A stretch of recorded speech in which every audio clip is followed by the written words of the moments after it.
and you have your own code that you can get in, and it does certain things based on what you enter. And you have a clapper on it?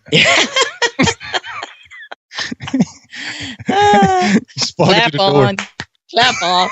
Yeah, I think that goes back to being convenient again. You got to have something for those nights when you stumble in and you can't see that. You're listening to the Help Me with HIPAA podcast, where HIPAA and humor collide to make learning fun.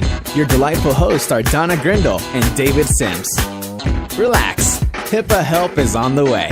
Welcome to episode 18 of Help Me with HIPAA, where we will talk today about email not being secure. Really, it's not secure. And we'll cover the reasons why it's not. And today's episode comes on the heels of a email that we got, and I'll read that in just a minute. Before I get to that, I want to welcome our co-host, Donna Grindle. How are you today? I'm fantastic, Dave. How are you? Oh, I'm sorry, David. Oh, don't ever call me Dave. Oh, my God. Don't call you Don. So, yeah, Don and I are both kind of gearing up for a fun-filled weekend in a couple of weeks where we're both going to be at the same conference. Poor people at the conference. So, and we're going to be there, among other things, talking about our Help Me with HIPAA podcast. So we're very excited to be down there. And we're going to record there. Oh, we are? Well, it's a Friday. Oh, I better bring my microphone. First I've heard of this. Well, we have to figure something out. All right. Very good. Yeah, we can do it. So the email we got was from Lee from Florida. And basically, she had listened to episode 8, which was HIPAA Myths Part 2. And we talked a little bit about, in that episode, around email and it not being secure. And she had specific questions about how can email be secured. And of course, this is a lot more than what we could do with a quick 5-minute, HIPAA Answers episode. So we decided to roll this into a big old production here today and answer that question. So before we can do too much to talk about what goes into secured email, it's probably a good idea to lay some foundation about how email works so you can understand a little bit better about how it has to be secured. So I will turn that part over to you, Donna, so you can explain how does email work for the real people to understand. Yeah, we're going to try to do it in real people language, not nerd language, geek language, geek speak. I'm doing my air quotes too. Oh. So when I say real people. Okay. Yeah. Do your air quotes. What is the bunny finger thing? Yeah. Yeah. Well, we're not doing video, so that was helpful that you added that. Just look into your radio or your podcast player. Okay. So how does email work is something that, it's most people are like, oh, well, I sent an email and it goes straight from my desk to somebody else's desk because that's all it has to do. And then when you explain that, no, it's a tad more complicated than that. Because computers do things so quickly and it appears that it's easy, but behind the scenes, pulling all those levers to make the Wizard of Oz speak is a bit more complicated. So knowing how email works, start with the fact that it goes back to the beginning of the internet where the military built the internet foundation. And they didn't worry a lot about securing things. I mean, the internet was built so that everybody could access information in one place all over the world for the military. And they didn't envision this becoming the backbone of communication for the entire world. And one of the things they wanted was messaging, simple messaging. And so it was designed just like the post office. And one of the protocols that's used is called POP. Do you know what it stands for, David? Post Office Protocol. Yeah, see? POP. POP. And just so you know, I taught David that. So anyhow, Post Office Protocol is the concept that it's actually the name. So everything's built around the concepts of the post office. So if you think about how when you do snail mail, and we still do snail mail, some of us, and you get your stamp, you stick it on the envelope, you put it in the mailbox, and then it gets picked up from the mailbox, either your mailbox or the one out front somewhere at the post office. goes into that post office, gets sifted and sorted out, and then goes to trucks and planes, trains, and automobiles to get it to other post offices. And there's distribution centers that send it down to smaller post offices. And then it finally ends up in your mail delivery by your post office or your postal worker. The mail person. The mail person. So when you get your mail and you open it up and you are able to read it, it comes in an envelope, and the envelope tells the post office from the minute you hand it to them what to do with it. So the zip code starts with part of it, the city, state. They work their way backwards up that address so that they can find their way. So it makes sense. It's the post office. We all kind of get how that works. Well, that's exactly the same thing of how it works for email. It just happens within the computers. When you put somebody's address in, it works backwards from that domain name that you say at Microsoft.com or Hotmail or Gmail or whatever you say. That is the zip code, city, and state, if you will, that it then goes and finds, and it starts routing to that main area. And then from there, it gets routed further down through the domains until it arrives at that individual. So all of that's happening in a similar manner as what happens with your paper letter. You've got the envelope, and the envelope is all around the email. That happens when you hit send. It builds an envelope, puts all this information on the envelope, and that's what we call the headers or the original text. And when somebody gets emails and they're like, somebody's hacked me, we want to see the headers, because that's where we can see, nope, they're just spoofing you, which is we sent something and put somebody else's return address on it. That's it. That's all we did, is we went to their post office, put their return address on it, and dropped it in the mail so it looked like them. It's not really them that did it. So there you go. There is a very basic understanding of how it works. And when you consider all of the different email traffic that's going on in any given day, there's massive amounts of it going all over the place. That's why I don't need those chain emails, because it's just cluttering up the email systems. Please, people, please. But it works like the post office. So in order to secure the post offices and the they put the locks on the things, and they have the different mailboxes where you can't get them open, and you always have those great bits in the movie where somebody puts something in a mailbox and they want to get it out. Have you ever done that, David? Mm-hmm. I didn't mean to mail that. I need to get it out. And the postal workers, all official, nope, you've given it to the post office. It's a federal law. It's awesome. Great bit of comedy.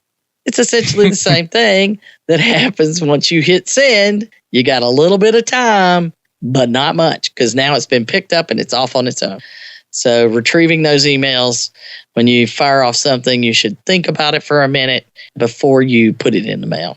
Now, so in real life, you have that parcel, that piece of mail, going through all these different people's hands, delivering it to all these centers like you mentioned, and other carriers sending it to other carriers and all this stuff. So basically the same thing is happening on an electronic level as well. You have that email that's also passing through a lot of individual hands, so to speak, computer systems. And that's the reason why it's not secure. One of the reasons why it's not secure is because it's not going, like you said, from my desktop to your desktop. It's going through the quote unquote, there's my air quotes again. They're going through quote unquote hands, which is the computers, all the way from me to you. It's jumping through however many nodes that is. And each one of those, if the email is not secured, each one of those could read that email if they wanted to. Well, and if the traffic itself isn't secured, they could snag it on the way in between. Mm-hmm. So there's so many places. And just like when you mail a letter, there's always a big deal if they catch postal workers getting into the mail and pulling out cash.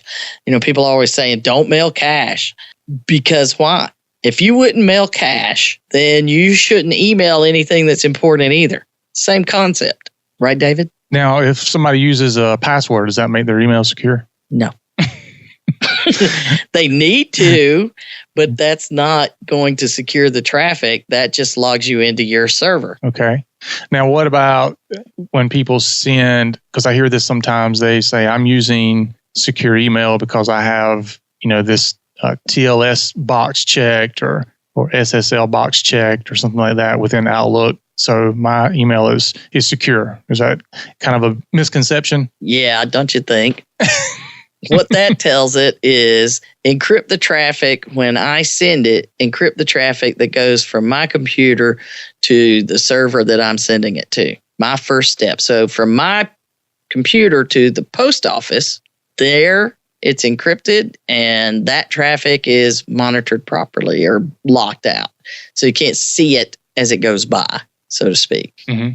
But those things only make the traffic itself secure, and having a password on your email, especially if your password is password, not very helpful.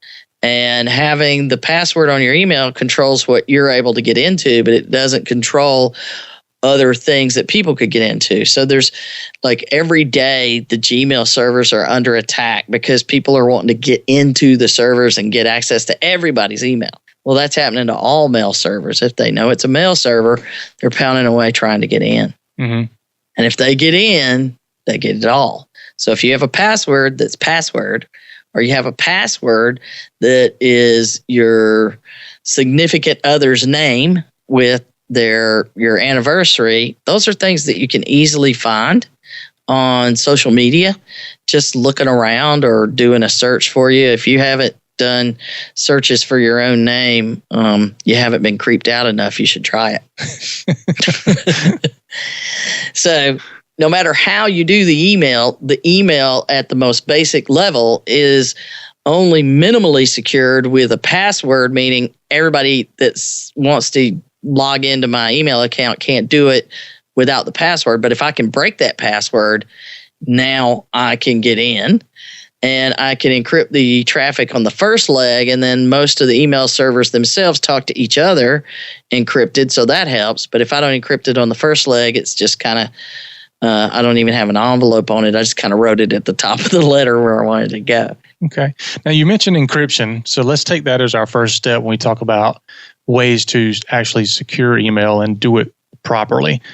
So end-to-end encryption is the goal here. And what I mean by that is it needs to be encrypted before it leaves your computer, and it needs to be encrypted as it's received at the end point. So if I'm sending you an email, Donna, it needs to be encrypted before I send it, and it needs to be encrypted when you get it, and then you have to decrypt it, or the software you have has to be decrypted. So therefore, it's end-to-end encryption.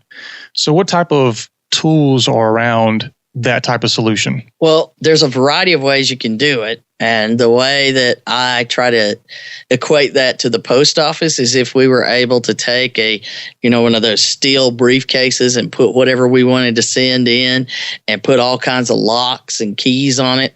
And then we put the address on it and send it to the post office, and it gets to you. And then you have to have the same keys and locks to get into it. And that is end-to-end encryption, because the key is the key on either end. And if you don't have it, you can't get in. So the way that you create that, there is a variety of ways. And it's, first of all, specifically dependent upon what kind of email you use. And there are a lot of different email systems. So saying that I use Outlook does not tell me what kind of email that you use. At all. It just tells me how you read your email. So you can read your email in a lot of different ways. And there's a ton of tools to read your email. Outlook happens to be one of them. Many of the other tools are online. There's other clients that you can use. There's stuff like Thunderbird and all of those kind of things that are PC-based applications that allow you to bring your email in and read it right on your computer, and others are within a web page. So depending on what kind of email you are using, what kind of email services, not how you read it, that's the first step, because the email services themselves will at times be able to control what's going on. So for example, if you have an Exchange server, And there's two different ways of doing Exchange. Exchange is the way a lot of people used to do email. That was pretty much the status quo, and there's still a lot of it out there where you have a computer sitting in your office, and it's called the Exchange server. And nobody really knew what that meant. They just knew if that goes off, we can't send email and get email. So that is the piece of equipment where all of your emails actually go there first, and then it sends them out. So that's like having your very own personal in your office post office. And that is how a lot of systems originally worked. And you can put encryption directly on that machine that will encrypt the database and all of the emails that you're sending locally. So if I'm emailing somebody else in my own organization and we have an Exchange server and all of our email goes in there and that device is fully encrypted, I can talk to each other and it's secure. Right? Everybody with me? Yep. Everybody's with you. Everybody. So then end to end doesn't matter as much because everybody's going through the exact same post office and we've got it all locked down. What happens when you go outside that post office, though, it becomes much more complex. And you go outside that post office, now you no longer have those controls. You're having to bundle it up and put those locks and keys on it to get it to the next person. When you are getting it ready to go to the next person, there's a lot of different ways that can happen with Exchange. You're having your own post office. You can put additional software on the Exchange server, and sometimes you put it on each individual machine where you tell it in some manner that you need to encrypt it. So some of them you actually push a button in Outlook, and in others you would put like the word secure in the subject line, and then it would automatically know. The software that's sitting there on top of the Exchange server would read all the Exchange emails and automatically encrypt those and send those out. Now, the person on the other end has to know how to decrypt them and have the keys and the instructions on how to decrypt them. But that is one way of doing it. And there are several services and applications that'll let you do that.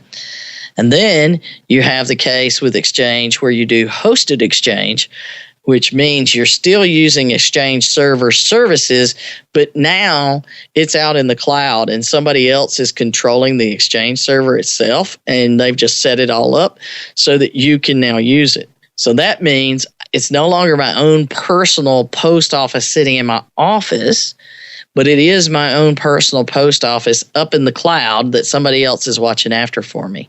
So clearly I've got a lot more to worry about now. So if I'm going to encrypt that and say it's encrypted, and I'm going to start exchanging emails internally in the same manner, what does that mean about the host, David? That means they have to encrypt it. They have to be a business associate. Oh, I missed that. Yes. They have to be a business associate if they handle the PHI. So I hadn't hit the PHI part yet in my head. If you're going to send secure emails within your organization because you're using the Exchange server that's encrypted, then you need to not just have your hosted Exchange be encrypted, but you need to make sure that it's not shared hosted Exchange so that other people are using the same server. You're just a different name on the server. And you need to make sure that your hosting provider is now a business associate. You with me there, David? I'm there. I'm following you. See, this is why I have to ask you questions from time to time. I was just thinking, though, as you were talking about the encryption part, and the only reason I mentioned this is because I had a client that did this before, but it's worth saying and mentioning that just because your computer is encrypted doesn't make your email encrypted. I had a client that paid a technology company to come out and encrypt their computers. And they thought that now everything they did was now encrypted. And that's not the case. It doesn't make your emails encrypted because your computer is encrypted. Yes, there is a previous episode on encryption. It's like our first or second episode before we figured out we should put the episode numbers in the title. Mm-hmm. But it does explain encryption. And I hope that we explain that particular case, or at least so that we could send it to somebody that had that misconception, because the IT company that encrypted it should have told them that, you know? They should have asked some questions and done that. But hey, that's not our issue. But no, if you encrypt the individual machine, that just means the data that's on it is encrypted. If somebody tries to get into it, they have to have the password to get to everything that's on the machine. But once it leaves your machine, it's no longer encrypted at all until you tell it how to leave and where to go. Then that's where encryption can happen. So a lot of these tools sit on top of different messaging systems, and some of them are like maybe a lot of people have gotten them before, where like banks use it a lot, that you get an email that you have a new message and you have a link to that message, and then you go to that message and you have to log into that website, and it's got an online version of messaging that sits online. So what happens is some mechanism, whether they do it directly on the site or they have some automated tool that's doing it when they send an email through their email client that they are reading it, whether it's Outlook or an online tool, they tell it, I want it to go through the secure messaging system, and that puts it out there on the secure messaging system. And then the individual gets an email, I need to log in and read this information. So a lot of the insurance carriers are doing that, and the clearinghouses and the banks, so that you can have secure messages so the message information never leaves their control.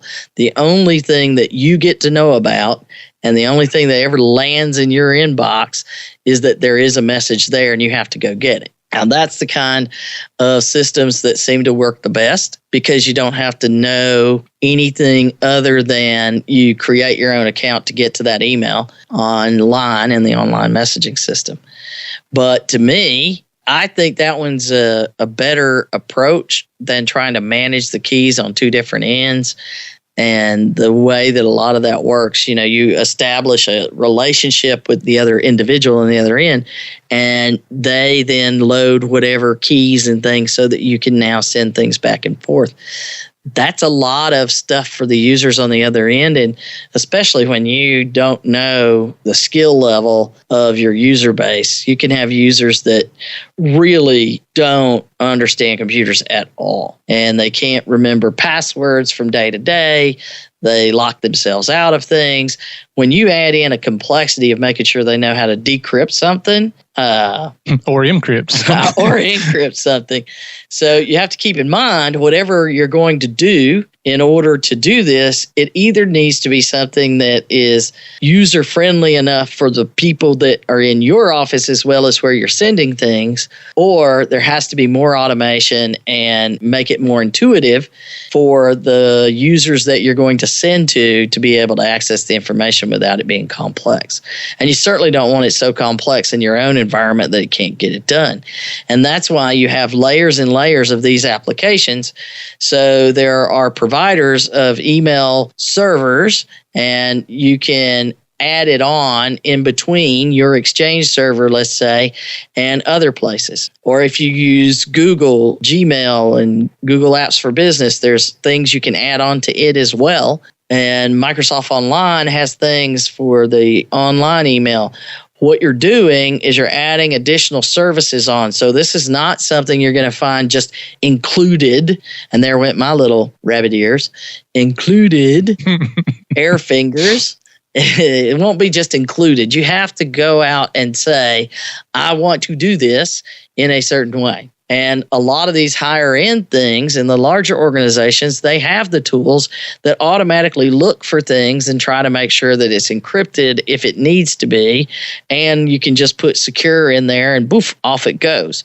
But you get to the smaller entities and business associates, covered entities that aren't, 150, 200 employees or bigger, and they don't have those tools. They don't either know they need to have them, or they don't understand them, or they can't afford them. But there are a lot of ways to do it. So to address Lee's question, those higher end ones, they can do internal messaging on your own server, whether it's Exchange or you can build your own basic POP server. If you have that properly secured and encrypted and all the connections are encrypted, your own internal email system could contain PHI and sensitive information, and it would still be fine. It's when it leaves there, now you need other applications that are going to deal with when it leaves. And whether those applications sit on the email server or they sit on the clients or they're on some special service that you send to before it goes out anywhere,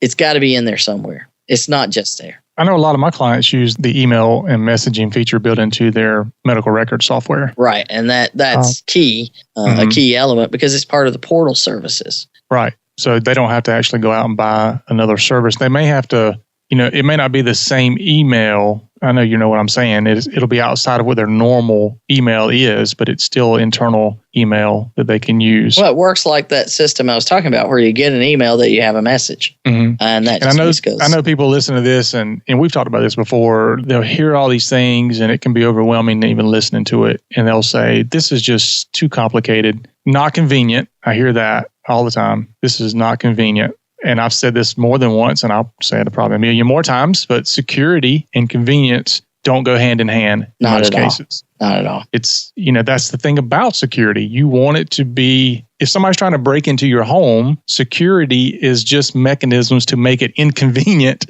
for that thief to get into your house. Right. It doesn't necessarily mean it's going to stop them, but it will make it inconvenient. So it's really just a matter of how inconvenienced does that person want to be before they can get into your home. They're going to have to break through windows, get bit by dogs, get shot by a shotgun. I mean, how many things are going to be there in order for them to get into that home? And it's the same way with email. How many mechanisms are going to be in place that's going to make it inconvenient for somebody? And unfortunately, making it inconvenient for them also makes using it somewhat inconvenient for the user. But I will say, it's a whole lot more convenient now than it was even a couple of years ago. Oh, yeah. It's pretty easy. I mean, I have a system that I use on my email, and I will say that what I'm using is not for sending PHI, so I'm not worried about the business associate agreement because I don't have PHI to send, and nor would I send it. My policy is not to do it. Yeah. But it is very easy to use, and it will look for words within my email, like it'll look for HIPAA, it'll look for confidential or secure or, anything. If it looks like a social security number, it'll prompt me, do you want to secure this message? And so I get prompted anytime it sees anything in the email that might need to be secured and encrypted. So they're pretty robust compared to what they used to be. Oh, yeah. Well, for years we've heard about, this is going to be the email killer and this is going to be the email killer. And yeah, a lot of people are moving to social media platforms where that is their messaging mechanism. But when you get down to doing business, it doesn't end up on those social media platforms. That's not how you communicate. You may communicate with your team members that way, but it's not how you communicate with your business partners and your clients necessarily. You need email still, and until there is the actual email killer that they keep searching for to get us to the next level of communications, they're going to have to keep making these things better. Mm-hmm. And that's all you can hope for. So it's just like the one key thing that you mentioned about making the home itself inconvenient. We all had our keys and carried around keys to the house.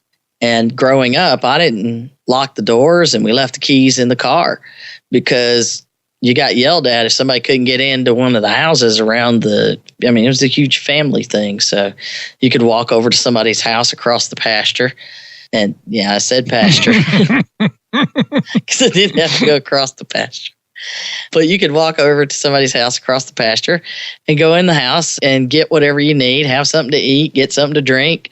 And if you needed to use one of their cars, the keys were in it and you just took it and you brought it back when you were done. So it was very convenient. And if you didn't follow that convenience level, then you were in trouble with the family. Now we have to lock the doors. We lock our cars. If you called your insurance company and said, I was broken into, but I left my car unlocked with the keys in it. They stole it and they took all this stuff out of my house because the door wasn't locked. In fact, all the doors and windows never get locked because it's inconvenient, but I want you to cover it anyway. No. Yeah, good luck with that. Yeah, they're like, no. No. we can't believe that we ever insured you. Goodbye. So it's not convenient, but we learn to deal with it. And you wouldn't think twice now about taking your keys and making sure it's locked. But on the other side of that, they are starting to make really cool things that make it easier. So we have like digital locks on our doors, and you have your own code that you can get in, and it does certain things based on what you enter. And you have a clapper on it?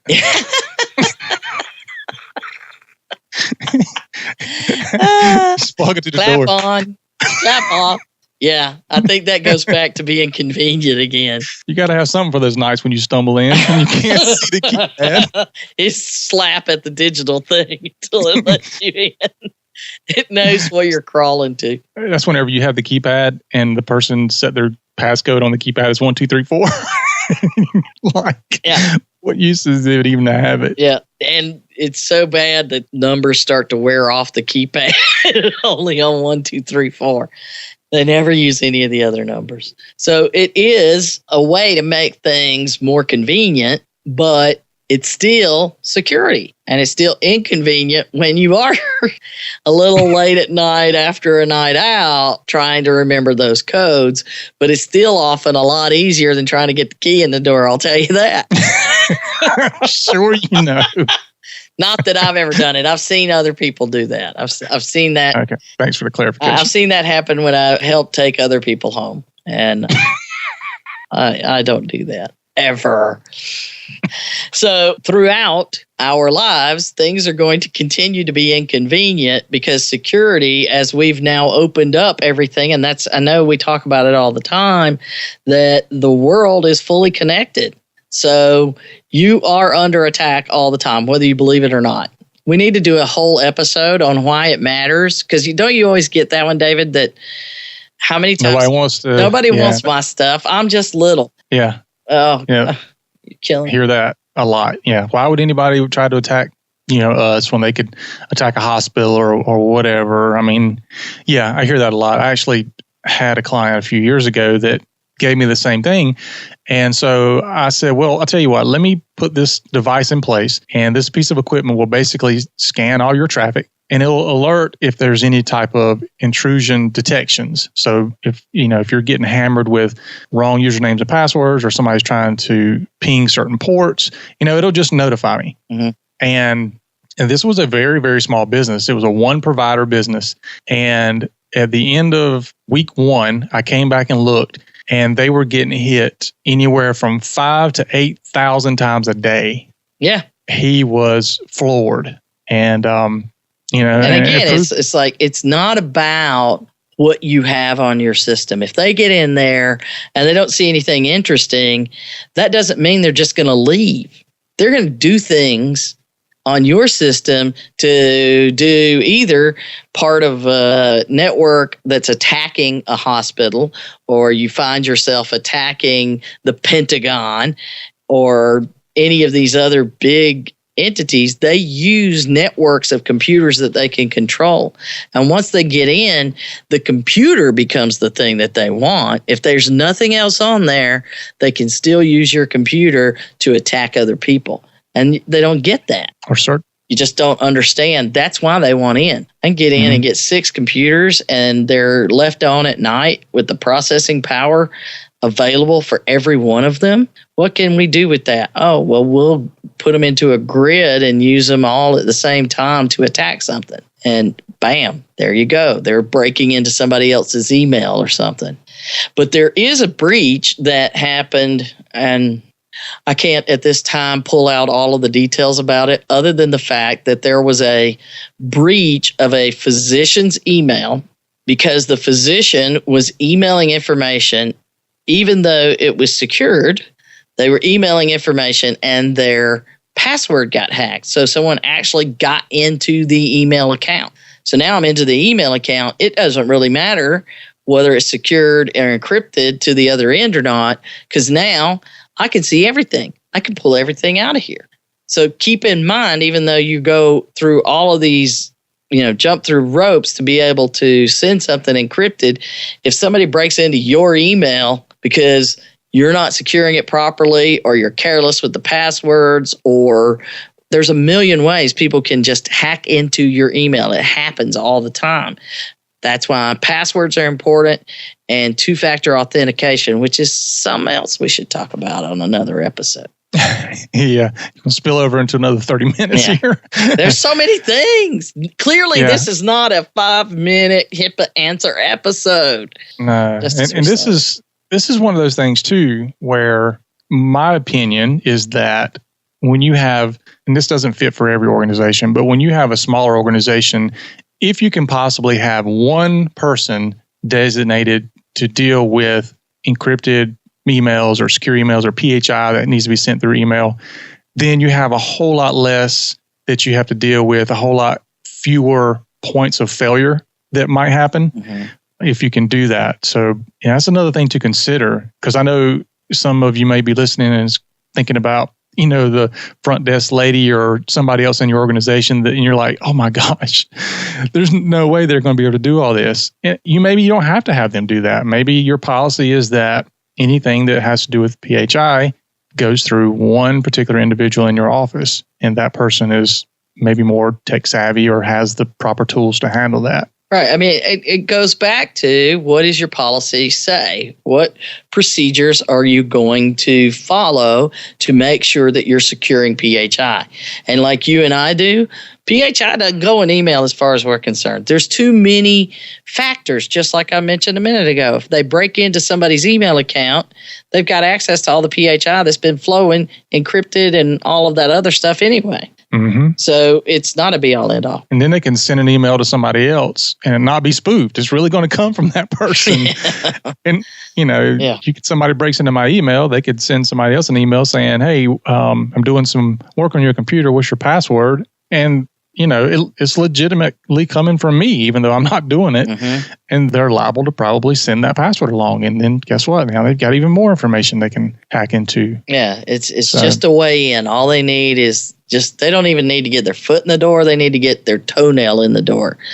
Mm-hmm. And that's all they need to be able to get into stuff. So when you're thinking email, you should be thinking, I'm just flinging this out here in the wind, unless you are thinking about what you're putting into it. You might as well just post it on the side of a truck that's driving from one side to the other if you're not going to think about what you're saying, because it is easy to hack into. It's easy to get at it.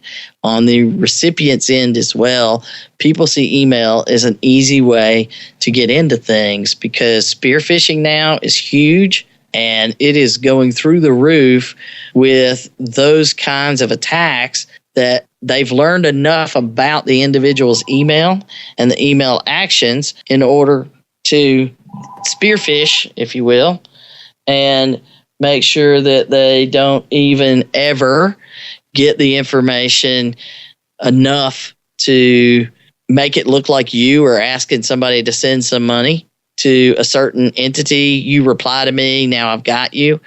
Because in that element, now they're kind of breaking into your email system. They're learning how it works. They're learning who talks to who, and they're learning ways around all of the security things that you have in place. Now, you mentioned spear phishing, and you got a good example of this week. Right. So talk about that a little bit, because that was just a perfect example. And, I told you before we started recording, but, my hat's off to the lady who caught this and recognized it as being a phishing attempt, because, dude, she was on it. I mean, yeah. Because, if you looked at it, it really, somebody did a really good job at trying to trick her, and she caught it. I mean, my hats are off to her. She did a wonderful job. Yeah, but she's impressive.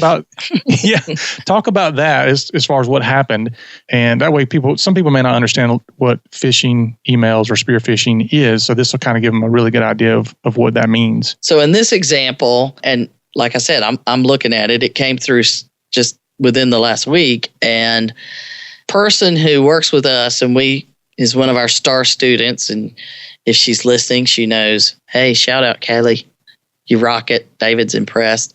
And so were we, because she's on top of things, and she is the compliance officer at this particular client's office. So she's really rocking it.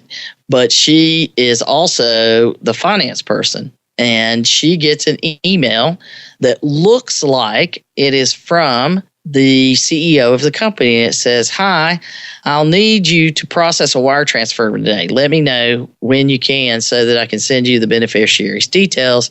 Thanks." And then under it says, "Sent from my iPhone."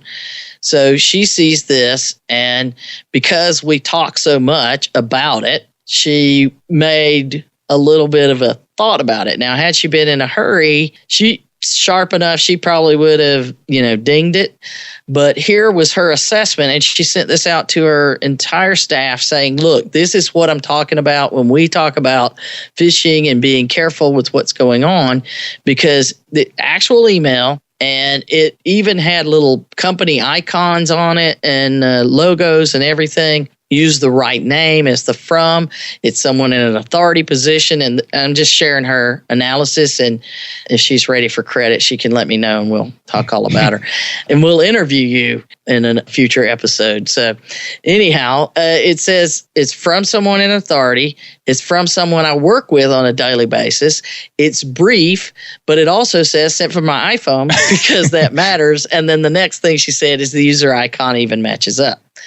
So it's got all of those things where it makes sense what she's looking at, but as she says, but not good enough that I would fall for it.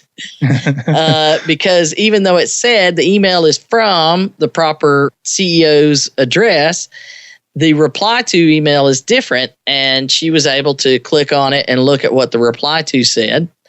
The sender didn't specifically use her name. They didn't say specifically, "Hey, I want you to do this," like the CEO would.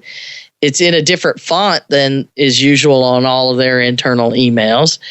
And the CEO doesn't have an iPhone. Plus, it's a weird request coming from him. So she stopped. But had she been in a hurry and not really into all of these things and attuned to what it is, she says, I could have fallen for it because it's the CEO and I'm the person he would have asked to do this. So somebody put a lot of thought into what they were doing and how they were going about asking for it. And this is not an isolated incident. In fact, there's cases from other types of scenarios where the money was actually wired because they were able to send it to an individual and it looked legit. It made sense what they were asking for based on the questions and the details in the email. And this person wasn't educated on spear phishing.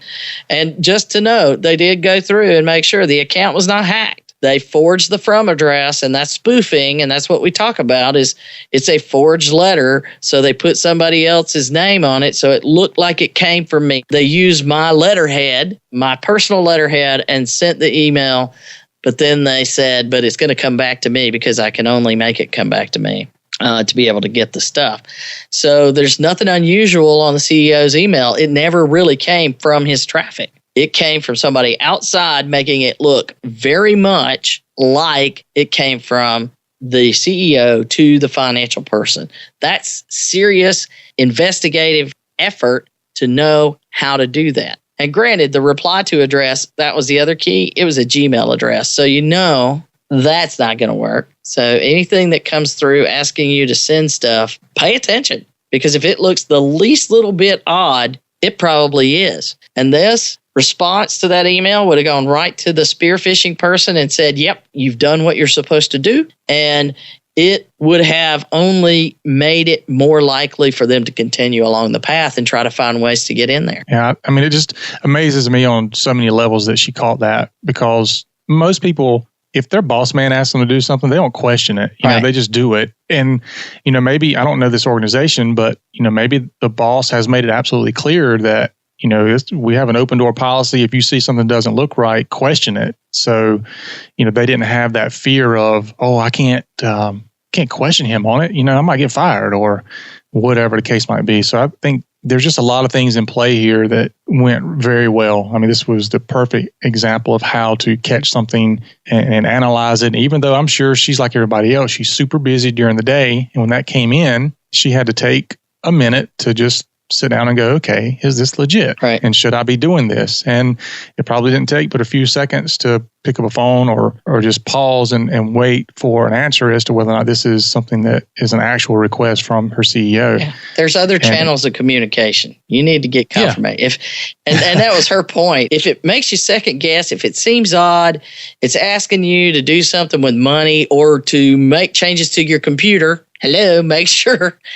Because if it's having you load software or upload information or do something with money, then more than likely you are going to need to confirm it because there's so much of this going on out there. If it looks real, that doesn't mean it is. Make sure that it is. So confirm even. It's unfortunate, but they've learned, and it's very lucrative. I mean, in single cases, it's involved millions of dollars. So don't think that, oh, well, there's no millions of dollars for me, because again, if that you reply, they've gotten so much information just from a single reply. Mm-hmm. Actually, I better not give that too much information, but somebody I know where they work at, and this is not a medical place, but they had a spear phishing attack happen where somebody sent them some information and told them that something was ordered by a CEO and here's a PO number and they needed to have that paid. And after it was all said and done, the company paid out $500,000 to somebody somewhere.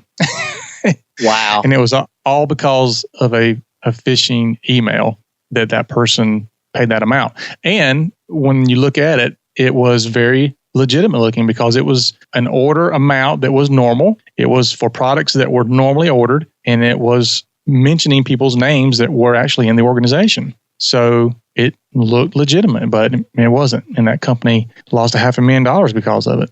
So it happens. It happens a lot. And, around that, since we're talking about some of these other ways people can kind of get into your email, one thing you have to look at is like social engineering is kind of what they call it. But some things you can look at is, okay, let me go and tell you now, Microsoft is probably not going to call you on the phone. The FBI is probably not going to call you on the phone. They're these people that are calling and saying you've got a virus and they need access to your system before it crashes.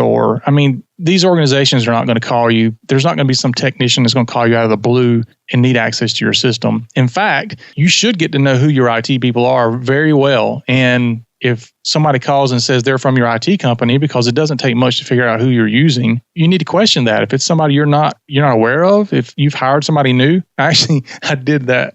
I hired a new tech a few months ago, and I didn't tell any of my clients for that reason. I wanted to see how many would actually question him. Mm-hmm. And I was very proud to say that the vast majority, probably 80% of them actually said, I don't know who you are. I'm not talking to you. And I was very proud of that. So if you have people call you, you're not sure, then stop and question them.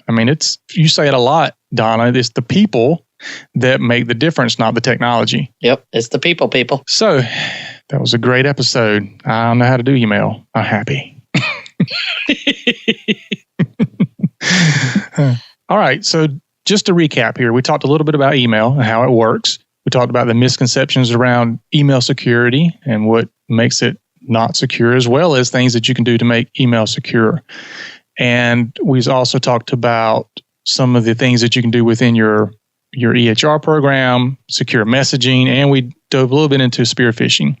And if you have any further questions about that, I ask you to reach out to us. If you want to, you can go to helpmewithhipaa.com, and right there on our front page, you can ask us questions if you have any more questions about this. If you have a HIPAA compliant IT company, you can also maybe talk to one of them about some of these things, and they should be able to lead you in the right direction with some of those. So anyway, this was a great episode, and I appreciate everybody listening. Again, if you want to visit our website, it's helpmewithhipaa.com. We also ask that you shoot on over to iTunes and give us a 5-star rating if you enjoyed this episode or any of our past episodes. And until next time, have a good one. You've been listening to the Help Me with HIPAA podcast, hosted by Donna Grindle and David Sims. The show created to help you with HIPAA. For more information or to ask us a question, visit our website at helpmewithhipaa.com. Neither Donna Grindle or David Sims are attorneys, and they do not offer binding legal advice concerning regulatory compliance. The information in this podcast should not be relied upon or construed as legal advice in any way. Consult your attorney for legal advice concerning compliance with HIPAA regulations.